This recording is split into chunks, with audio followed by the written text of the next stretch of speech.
വീഡിയോയിലേക്ക് ഏവർക്കും സ്വാഗതം. ഇന്ന് നമ്മൾ നാടൻ ചിക്കൻ, അതായത് നാടൻ കോഴി വറുത്തരച്ച് വെക്കുന്നതാണ് കാണിക്കുന്നത്. അതിന് വേണ്ട ചേരുവകൾ കൊച്ചുള്ളിയാണ് ഞാൻ കൂടുതൽ എടുത്തിരിക്കുന്നത്. കൊച്ചുള്ളി, സവാള, അതുപോലെ തന്നെ തേങ്ങാക്കൊത്ത്, ഇഞ്ചി, വെളുത്തുള്ളി, അതുപോലെ ഇഞ്ചിയും വെളുത്തുള്ളിയും കൂടെ ഒന്ന് ക്രഷ് ചെയ്തെടുത്തത്. അതുപോലെ തന്നെ ഇവിടെ നേരത്തെ തന്നെ ഞാൻ തേങ്ങ വറുത്ത് വെച്ചിട്ടുണ്ടായിരുന്നു. തേങ്ങയും കരിയാപ്പിലയും കൂടെ ഇട്ട് വറുത്ത് വെച്ചിരിക്കുന്നതായിരുന്നു. പിന്നെ ഇപ്പം നമ്മൾ എടുക്കുന്നത് മല്ലി, ഒന്നായിട്ടുള്ള മല്ലി, കറുകപ്പട്ട, ഏലക്ക, ഗ്രാമ്പൂ, അതുപോലെ തന്നെ കുറച്ച് വറ്റൽമുളക്, ഇച്ചിരി ഉലുവ, ഇതെല്ലാം കൂടെ നമ്മളൊന്ന് ചൂടായ പാനിലോട്ടിട്ടൊന്ന് വറുത്തെടുക്കാൻ പോവാണ്. അപ്പോൾ നമ്മൾ ഈ വറുത്ത് വെച്ചിരിക്കുന്ന തേങ്ങ വറുത്തതും കൂടി ഇട്ടൊന്ന് ചൂടാക്കി നമുക്ക് ഇത് മാറ്റാതെ. മുളകും മല്ലിയെല്ലാം വറുത്ത് മാറ്റിയിട്ടുണ്ട്. അത് മാറ്റി ആ ചീനിച്ചട്ടിയിലോട്ട് തന്നെ നമ്മൾ അല്പം എണ്ണ ഒഴിക്കുകയാണ്.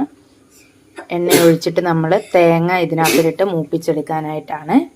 നമുക്ക് തേങ്ങ ഇതിനകത്തിലോട്ട് ആദ്യം മൂപ്പിക്കാവേ. തേങ്ങ നന്നായിട്ട് ബ്രൗൺ നിറമാകുമ്പോൾ അത് നമ്മൾ മാറ്റി വെക്കും. ഇല്ലെന്നുണ്ടെങ്കിൽ നമ്മൾ ഇതും ബാക്കിയുള്ള ഉള്ളിയും ഇഞ്ചിയും വെളുത്തുള്ളിയൊക്കെ വഴണ്ട് വരുമ്പോഴത്തേക്ക് ഇതങ്ങ് ഒത്തിരി അങ്ങ് മൂത്ത് പോകും, ചുമന്നിരിക്കും. അന്നേരം അതുകൊണ്ട് നമ്മൾ ഇതൊന്ന് ജസ്റ്റ് ഒന്ന് മൂപ്പിച്ചിട്ട് ഇതും മാറ്റി വെക്കുവാണ്. ബാക്കി നമുക്ക് ഓരോന്ന് സ്റ്റെപ്പായിട്ട് കാണാവേ.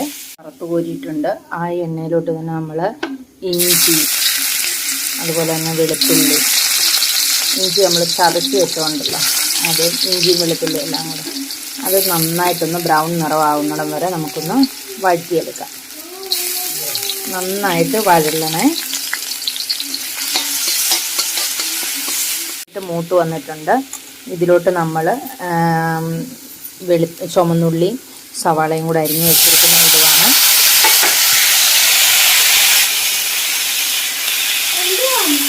ഇട്ട് നന്നായിട്ട് ഇളക്കി നമുക്കിത് ഒരിച്ചിരി ഉപ്പൂടിടാതെ, ഉപ്പിടുമ്പോൾ എളുപ്പം വഴലും. അന്നേരം നമ്മൾ ആവശ്യത്തിനുള്ള ഉപ്പൂടിട്ട്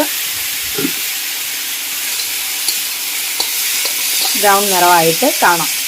ഇച്ചിരി പെരുംജീരകം ഇട്ടായിരുന്നു, 2 ഡേ ലീഫ് കൂടി ഇടുവാണ്. ഇട്ടിട്ട് ഒന്നുകൂടെ വഴറ്റി എടുക്കാം. വറുത്ത് വെച്ചിരിക്കുന്ന അരപ്പെല്ലാം കൂടെ നമ്മളൊന്ന് അരച്ചെടുക്കുവാണ്. അതിനകത്തിൽ ഒരിച്ചിരി പച്ച പെരുംജീരകവും അതുപോലെ തന്നെ കുരുമുളകും പിന്നെ ഡേ ലീഫും എല്ലാം കൂടെ ഒന്നുകൂടെ ചേർക്കുന്നുണ്ട്. ഇതെല്ലാം കൂടെ നന്നായിട്ട് നമുക്ക് അരച്ചെടുക്കാം. ഉള്ളിയെല്ലാം നന്നായിട്ട് വഴണ്ട് വന്നിട്ടുണ്ട്. വഴഞ്ഞു വന്ന ഉള്ളിയിലിട്ട് നമ്മൾ മുളക് പൊടി, ഒരിച്ചിരി മല്ലിപ്പൊടി മറ്റേതിനകത്ത് നമ്മൾ വറക്കാൻ ഇട്ടിട്ടുണ്ട്, എന്നാലും ഒരു പൊടിക്ക് എടുത്തിട്ടുണ്ട്.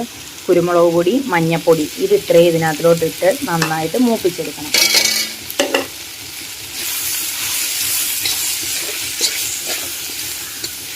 അതിൻ്റെ കൂട്ടത്തിൽ തന്നെ മുമ്പേ തേങ്ങയൊക്കെ വറുത്ത് നമ്മൾ വെച്ചില്ലേ, ആ വറുത്ത് വെച്ച കൂട്ടുകൂടെ ഇതിനകത്തിലോട്ടിട്ട് അതും യോജിപ്പിച്ച് തേങ്ങാക്കൊത്തും കൂടെ യോജിപ്പിക്കണം. നിങ്ങളൊക്കെ ഇങ്ങനെയാണോ തേങ്ങ വറുത്തരച്ച് നമ്മൾ നാടൻ ചിക്കൻ കറി വെക്കുന്നതെന്നൊന്ന് പറയണം. നമുക്കന്നേരം ഇതെല്ലാം ഇങ്ങനെ ഒന്ന് ഇളക്കി മിക്സ് ചെയ്തിട്ട് കുക്കറിൽ വെച്ച് ഒരു 3 വിസിൽ വന്ന് ചിക്കനും കൂടെ നമ്മൾ ഇതിനകത്തിലോട്ട് ആഡ് ചെയ്ത് ഒരു 10 മിനിറ്റ് നമ്മൾ തിളപ്പിക്കും. അതിനോട് കൂടിയ കോഴിയാണ് എടുത്തിരിക്കുന്നത്. അത് നമ്മൾ ഉപ്പും മഞ്ഞളും കുരുമുളക് പൊടിയും കൂടി ഇട്ട് നന്നായിട്ട് മിക്സ് ചെയ്തെടുക്കുവാണ്.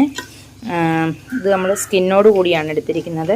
തിളച്ച വെള്ളത്തിൽ മുക്കി അങ്ങനെ എടുത്തതാണ്. എന്നിട്ട് നമ്മൾ ഇത് നന്നായിട്ട് മിക്സ് ചെയ്ത് ഒരു 2 വിസിൽ, 2, 3, 4 നാടൻ കോഴി ആയതുകൊണ്ട് അതും പൂവൻ കോഴിയാണ്, അതുകൊണ്ട് നമ്മളൊരു 4 വിസിലടിച്ചിട്ട് നമുക്ക് കാണാം. മഞ്ഞളും ഇട്ട് വേവിച്ച ചിക്കൻ ഇവിടെ റെഡി ആയിരിക്കുകയാണ്. കുരുമുളക് പൊടിയും കൂടി ഇട്ട് വേവിച്ച ചിക്കൻ ഇവിടെ റെഡി ആയിരിക്കുകയാണ്.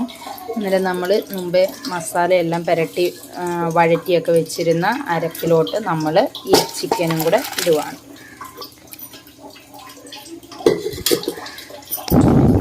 എന്നിട്ട് ഇത് നമുക്ക് ഒന്ന് മിക്സ് ചെയ്യാം. നമ്മൾ നന്നായിട്ട് ഇളക്കി യോജിപ്പിച്ചതിന് ശേഷം അതിലോട്ട് ഒരു ഇച്ചിരി മല്ലിയിലയും കൂടി ഇട്ട് നന്നായിട്ട് ഇളക്കി അടച്ച് വെച്ച് ഒരു 10 മിനിറ്റ് നമ്മൾ ആ ചിക്കൻ്റെ വെള്ളമൊക്കെ ഉണ്ടല്ലോ, ആ വെള്ളത്തിൽ ഒന്നുകൂടെ ഒന്ന് കിടന്ന് അതൊന്ന് വഴണ്ടി വരട്ടെ. നമുക്ക് എന്നിട്ട് അടച്ച് വെച്ചിട്ട് 5 മിനിറ്റ് 10 മിനിറ്റ് ഒന്ന് ചെറുതീയിലൊന്നിട്ട് എടുക്കാം. ചിക്കനിലെ വെള്ളവും ഈ ഉള്ളി എല്ലാം കൂടെ മസാലയെല്ലാം കൂടെ വഴഞ്ഞ് നന്നായിട്ട് വെള്ളമൊക്കെ ഇറങ്ങി നന്നായിട്ട് ചിക്കനും അതുപോലെ തന്നെ നമ്മുടെ ഈ അരപ്പും എല്ലാം കൂടെ നന്നായിട്ട് മിക്സായി ചിക്കനിലൊക്കെ പിടിച്ച് നന്നായിട്ട് വന്നിട്ടുണ്ട്. നല്ല സ്കിന്നോട് കൂടിയ കോഴിയായിരുന്നു. നമ്മൾ നല്ല വൃത്തിയായിട്ട് എടുത്തിട്ടുണ്ട്, കറി വെച്ച് എടുത്തിട്ടുണ്ട്. നല്ല ടേസ്റ്റുള്ള കറിയാണ്, നല്ല മണമൊക്കെ വരുന്നുണ്ട്. അന്നേരം നമ്മൾ ഇവിടെ എല്ലാത്തിനും ഇച്ചിരി ചാറ് വേണം, എല്ലാ കറിക്കും ഇച്ചിരി ചാറ് വേണം. അതുകൊണ്ട് ഇച്ചിരി ഗ്രേവി കൂടുതൽ വെച്ചിട്ടുണ്ട്. ഇതിലോട്ട് നമ്മൾ ലാസ്റ്റ് കുറച്ച് മല്ലിയിലയും കൂടെ ഒക്കെ വിതറി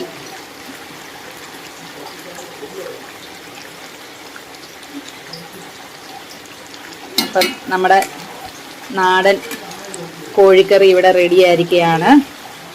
അപ്പം വീണ്ടും മറ്റൊരു വീഡിയോയുമായിട്ട് വരുന്നത്